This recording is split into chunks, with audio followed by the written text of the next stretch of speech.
GST news lab 2025 Bharat में अप्रत्यक्ष कर प्रणाली के रूप में लागू गुड्स एंड सर्विसेज टैक्स यानी जीएसटी को साल 2017 में शुरू किया गया था।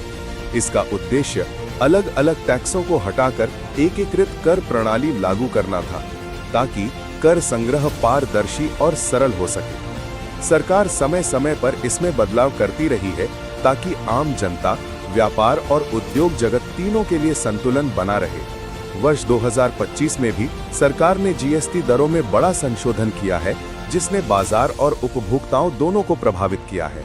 इस बार की नई व्यवस्था के तहत कुछ उत्पाद और सेवाएं सस्ती हो गई हैं, वहीं कई वस्तुएं महंगी भी हो गई। सरकार का कहना है कि इन बदलावों से टैक्स संरचना को सरल बनाने के साथ साथ महंगाई को काबू में रखने और राजस्व को बढ़ाने का लक्ष्य रखा गया है।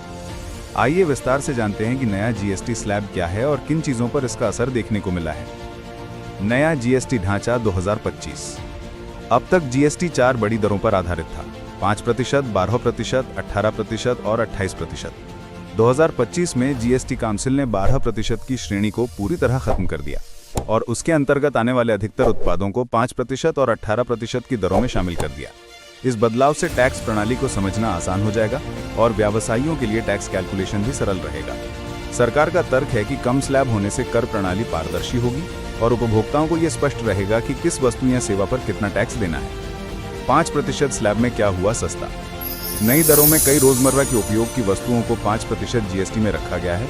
इसका सीधा फायदा आम उपभोक्ता और मध्यम वर्गीय परिवारों को मिलेगा। पैकेज्ड खाद्य पदार्थ जैसे आटा, दाल, तेल और तैयार खाने पीने का सामान, बच्चों का दूध, पाउडर और पोषण से जुड़ी वस्तुएं, किताबें और शैक्षणिक सामग्री, कुछ आवश्यक दवाइयां और स्वास्थ्य संबंधी उत्पाद, छोटे घरेलू उपकरण, सामान्य परिवहन सेवाएं, इन वस्तुओं पर कम टैक्स लगने से अब ये पहले से सस्ती मिलेंगी। इस कदम का असर खासकर ग्रामीण और मध्यम आय वर्ग पर सकारात्मक रहेगा, क्योंकि उनके दैनिक खर्च में बचत होगी। 18% स्लैब में क्या हुआ महंगा? 12% की कैटेगरी हटने के बाद कई वस्तुएं सीधे 18% के स्लैब में पहुंच गईं। इसका असर उपभोक्ताओं की जेब पर साफ दिखाई देगा।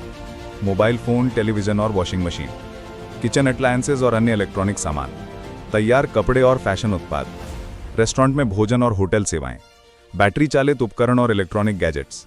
पहले इनमें से कुछ वस्तुएं 12% टैक्स में आती थी, लेकिन अब इन पर अधिक टैक्स देना होगा।